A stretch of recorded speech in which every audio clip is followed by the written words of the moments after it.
الحمد لله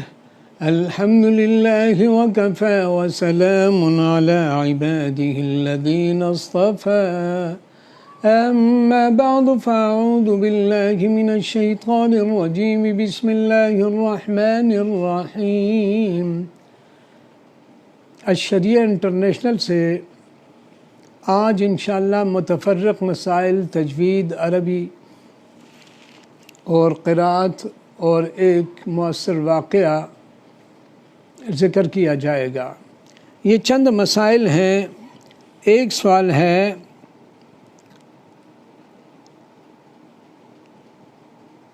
کہ اللہ کے اشراق، چاش اور اوابین، تہجد، صلاۃ تسبیح کی فضیلت کیا ہے؟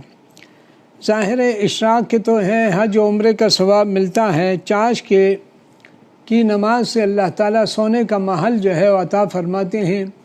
اوابین سے اللہ تعالیٰ 12 سال کی عبادت کا ثواب عطا فرماتے ہیں، اور تہجد پڑھنے سے اللہ تعالیٰ جو ہے جنت کے بالا خانے نصیب فرمائے۔ اللہ تعالیٰ ہمیں یہ نمازیں، یہ نوافل نصیب فرمائے۔ 2 منٹ کی نماز ہے۔ ایک سوال ہے کس کے دیکھنے سے حج کا ثواب ملے؟ یہ حج کا ثواب ہمارے گھر کے اندر ہے۔ فرض حج کے علاوہ آپ دیکھیں، روزانہ اپنے والدین کی آپ زیارت کر سکتے ہیں۔ آپ والدین کو محبت و پیار سے دیکھیں کہ یہ میرے والدین ہیں جن کی وجہ سے میں ڈاکٹر بنا، انجینئر بنا، قاری بنا، حافظ بنا، عالم بنا، ان کی وجہ سے میں ایک تاجر بنا، اچھا انسان بنایا۔ ان سے پیار کیا جائے، ان سے محبت کی جائے، اور انہیں اٹھایا جائے، اور ان کے اپنے ساتھ بٹھایا جائے، ان سے باتیں کی جائیں، ان کے پاؤں کو دبایا جائے۔ کتنے پیارے لوگ ہیں، آدمی دنگ رہ جاتا ہے کہ والدین کی قدر کرتے ہیں، عزت کرتے ہیں، ادب کرتے ہیں، محبت کرتے ہیں، انہیں خوش کرتے ہیں اور ان کی دعائیں لیتے ہیں۔ بہرحال عید کا ایک دن ہونا ضروری ہے نہیں، اللہ نے دنیا ایسے بنائی ہے کہ کہیں پر رات ہے، کہیں دن ہے۔ آج ہم یہاں پر عرب ملکوں کے اندر جو ہیں ہماری رات ہے اور امریکہ میں دن ہوگا۔ یہ تو ممکن ہی نہیں ہے کہ ایک دن عید ہو اور ایک ہی وقت میں ہو۔ جہاں جہاں دن ہوگا وہاں عید ہوگی، جہاں رات ہوگی عید نہیں ہوگی۔ جیسے لیلۃ القدر ہے، تو قدر کی ایک جگہ مثلا سعودیہ میں لیل ہے، رات ہے، اور دوسری جگہ دن ہے، تو جب وہاں رات ہوگی تو وہاں بھی لیلۃ القدر ہوگی جہاں پر۔ اسی طریقے سے جمعے کے دن کی جو فضیلت ہے، جہاں جہاں جمعے کا دن آئے گا وہاں وہ جمعے کی فضیلت ہوگی، اور ہو سکتا ہے کہ اس وقت جو ہے دوسری جگہ رات ہو تو وہاں جمعہ کا دن تو ہے نہیں۔ اسی طریقے سے اللہ تعالیٰ نے ہمیں جو ہے یہ راتیں اور دن دی ہیں۔ علماء کے خلاف بولنے والوں کا کیا نقصان ہے؟ علماء کے خلاف تو اس لیے نہیں بولنا چاہیے۔ علماء قرآن پڑھاتے ہیں، دین پڑھاتے ہیں، تفسیر پڑھاتے ہیں، حدیث پڑھاتے ہیں، ان کی شرح پڑھاتے ہیں، فقہ پڑھاتے ہیں۔ اچھی بات ہے، کسی سے نہیں کہتے کہ چوری کرو، کسی سے نہیں کہتے کہ شراب پیو، کسی سے نہیں کہتے کہ سود کریں۔ وہ دین کی بات کرتے ہیں۔ اگر ان میں کوئی کمی ہے تو آپ انہیں انسان سمجھیے، انہیں فرشتہ نہ سمجھے، نہ اسے نبی سمجھے۔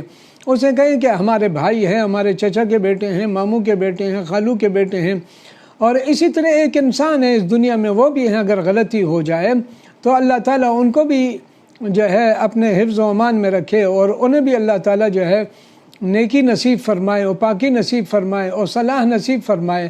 تو ان کو آپ جو ہے وہ کوئی عجیب مخلوق نہ سمجھے، ہماری طرح انسان ہے۔ مولوی صاحب بھی 2 کان ہیں، 2 ہاتھ ہیں، 1 سر ہے، 2 آنکھیں ہیں، اس کو آپ انسان سمجھیے، اور خطا سب سے ہوتی ہے۔ بہرحال یہ چند مسائل تھے۔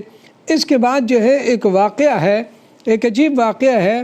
وہ واقعہ یہ ہے، یہ ابن حجر عسقلانی رحمۃ اللہ علیہ جو شارح بخاری ہیں، انہوں نے لکھا ہے کہ منگولوں کے اندر جو ہے ایک شہزادہ جو ہے عیسائی ہو گیا، اور اس کی ایک تقریب منائی گئی، تمام پادری آئے تھے۔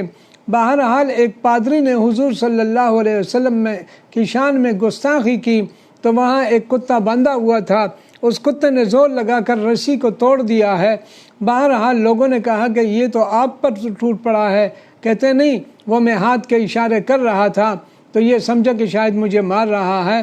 بہرحال انہوں نے جب باندھا، دوبارہ جب انہوں نے گستاخی کی، یعنی کتا بھی حضور صلی اللہ علیہ وسلم اور رسالت کی گستاخی کو برداشت نہ کر سکا، اس کتے نے وہ رسی کو توڑ دیا اور آیا ان پر جھپٹا اور گلے سے پکڑ لیا اور وہاں پر تقریباً جو ہے جتنے بھی لوگ بیٹھے تھے انہوں نے جب یہ چیز دیکھی کہ کسی طریقے سے اللہ تعالیٰ نے اس کتے کو، اس شخص جس نے حضور صلی اللہ علیہ وسلم کی گستاخی کی تھی، اس کی موت کا سبب بنا، 40,000 آدمی جو ہے اس مجمع کے مسلمان ہو گئے تھے۔ اب ایک سوال لوگ یہ کرتے ہیں کہ لوگ چاند کو پہنچ گئے اور مولوی صاحب زمین پہ بیٹھے ہیں۔ مولوی صاحب صرف زمین پہ نہیں بیٹھے، پروفیسر صاحب بھی بیٹھے ہیں، ڈاکٹر صاحب بھی بیٹھے ہیں، انجینئر صاحب بھی بیٹھے ہیں، ٹھیلے والے بھی بیٹھے ہیں، مزدور بھی بیٹھے ہیں، ہر قسم کے لوگ بیٹھے ہیں، مال والے بھی بیٹھے ہیں، صدر بھی زمین پہ بیٹھا ہے، چاند پہ نہیں چڑھا، وزیر اعظم بھی۔ صرف مولویوں کو برا کہتے ہیں، چلو وہ تو نہیں چڑھا، آپ چڑھ جاتے تھے۔ جو کہتا ہے کہ مولوی نہیں چڑھے اسے کہیں کہ آپ چڑھے تھے۔ چاند پہ چڑھنا اتنا نہیں ہے، یہ دیکھنا ہے کہ قیامت کے دن جنت والے کون ہوں گے۔ اس میں ہوگا ان الابرار لفی نعیم، نیک لوگ جنت میں ہوں گے۔ یہ نہیں کہ چاند پہ چڑھنے والے جنت میں ہوں گے، بلکہ ایمان والے جنت میں ہوں گے، قرآن والے جنت میں ہوں گے، نبی والے جنت میں ہوں گے، اللہ والے جنت میں ہوں گے۔ ابھی ہم پڑھیں گے، آج کا حرف جو ہے را ہے، اس کو ساکن کر کے پڑھیں گے۔ الف را زبر او، الف را زیر ار، الف را پیش ار، را دو زبر رن، را دو زیر رن، را دو پیش رن، رن رن رن۔ ابھی ہم سورۃ الفلق کی تیسری آیت پڑھیں گے۔ اعوذ باللہ من الشیطان الرجیم، بسم اللہ الرحمن الرحیم۔ قل اعوذ برب الفلق من شر ما خلق ومن شر غاسق اذا وقب ومن شر غاسق اذا وقب۔ اکثر بھائی جو ہے وہ آخری 10 صورتوں میں سے نماز میں پڑھتے ہیں، بہنیں بھی پڑھتے ہیں، اگر ان کی کوئی کمی ہو تو اس سے پوری کر سکتے ہیں۔ وَمِن شَرِّ غَاسِقٍ إِذَا وَقَبَ۔ ابھی عربی پڑھتے ہیں۔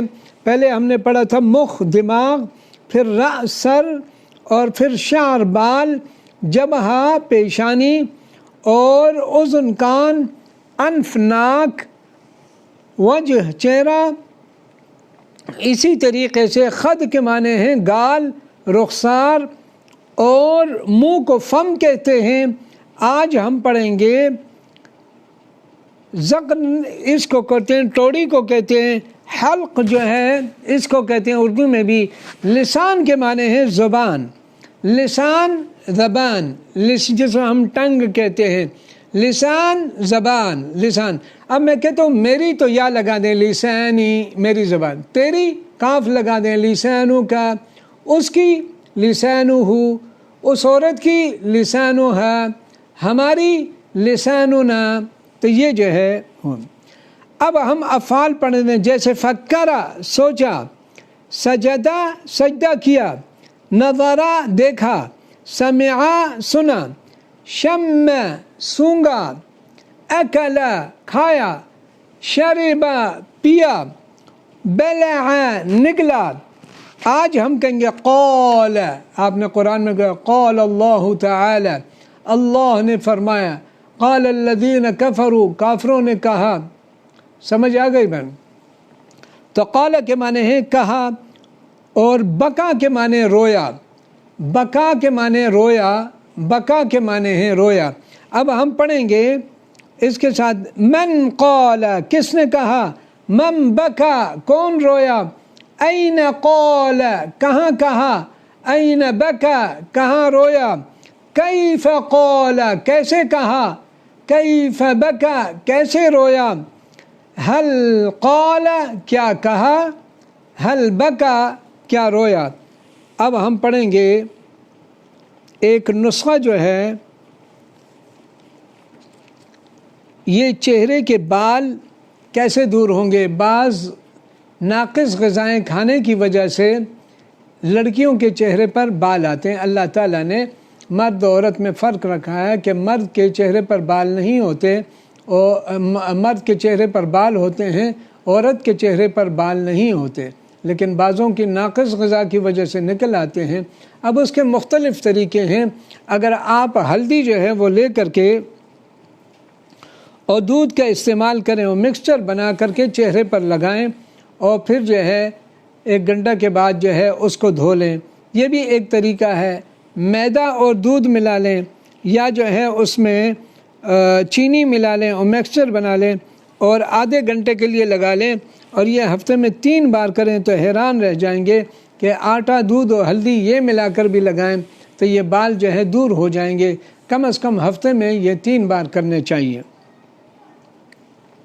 وظیفہ سنیں، ہر نماز کے بعد یہ الفاظ یاد رکھیں، یہ اللہ کے نام ہیں، کیونکہ فَلِلَّهِ الْأَسْمَاءُ الْحُسْنَى فَادْعُوهُ بِهَا، اللہ کے پیارے نام ہیں، آپ اس کے ذریعے دعا مانگے۔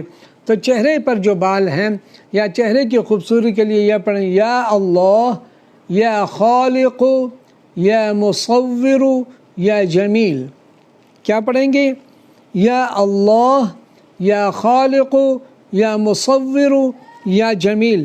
اس چہرے پر ہاتھوں پر پھونک مار کر چہرے پر پھیر لیں، اور اسی طریقے سے مکھن پر بھی پڑھ لیں اور پھر رات بھر لگائیں اور صبح دھو لیں۔ آپ حیران ہو جائیں گے کہ کچھ مدت بعد آپ کے چہرے کے اندر بہت خوبصورتی آئے گی۔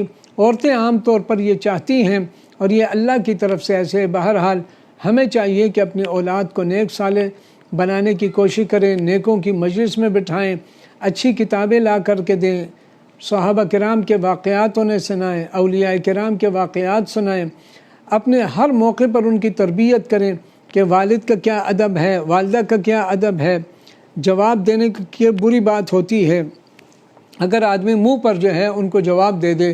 بہرحال ادب اپنی اولاد کو سکھائیں، انشاءاللہ یہی اولاد آپ کے لیے نجات کا ذریعہ بنیں گے۔ عید کے دن اپنے بزرگوں کو فون کرنا بچوں سے کرائیں، اور اپنے اساتذہ کرام کو فون کرنا، تاکہ بچوں میں ادب آ جائے، انہیں پتہ ہو کہ جنہوں نے ہمیں پڑھایا ہے، خواہ وہ اسکول کا ہو، کالج کا ہو، یونیورسٹی کا ہو، دین کا ہو، ان کے ساتھ ایک تعلق ہونا چاہیے، ان کی دعائیں لینی چاہیے۔ پوری عید گزر جاتی ہے، مجھے بعض اساتذہ کرام نے یہ کہا کہ کسی بچے نے فون نہیں کیا۔ یہ والدین کی ذمہ داری ہوتی ہے اولاد کو سکھانا، ادب سکھانا، اور انہیں دعائیں لینے کے طریقہ بتائیں۔ یہ آپ کے استاد ہیں، اس کے جوتے ٹھیک کریں، جائیں آپ کے استاد ہیں ان کو پانی دے دیں، آپ کے استاد ہیں آپ انہیں پوچھیں کہ سر آپ کی طبیعت کیسے ہے، آپ کے مزاج کیسے ہیں، آپ کو کوئی پریشانی تکلیف تو نہیں ہے؟ تو اساتذہ کرام دعائیں کرتے ہیں۔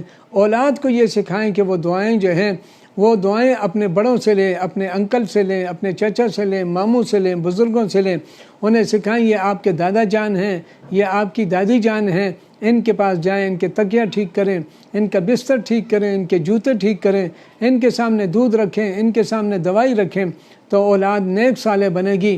اور یہی اولاد جو ہے بڑے ہو کر کے جب انہیں سمجھ آئے گی والدین کو دعائیں کرے گی۔ دعا فرمائیں کہ اللہ تعالی ہم سب کو معاف فرمائے، سب مرد و عورتوں کی حاجات کو پوری فرمائے، تمام مریضوں کو شفائے کاملہ نصیب فرمائے، اور اے اللہ ہم سے اپنی رضا جو ہے اپنی رضا نصیب فرما دے، حضور صلی اللہ علیہ وسلم کی شفاعت نصیب فرما دے۔ وصلی اللہ تعالی علی خیر خلق محمد وآلہ وصحبہ اجمعین برحمتک۔